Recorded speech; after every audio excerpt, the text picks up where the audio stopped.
How to sell shares on Plus500. Follow the instructions.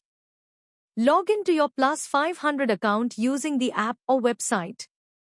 Go to the main menu of the platform. Select the Positions tab to see your open trades.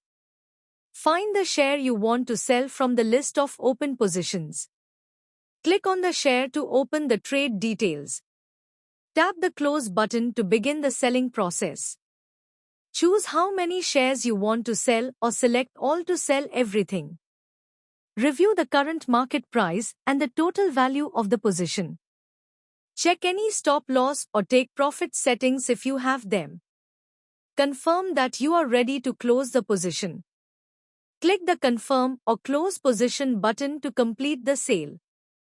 Wait for confirmation that your position has been closed successfully. Thank you for watching.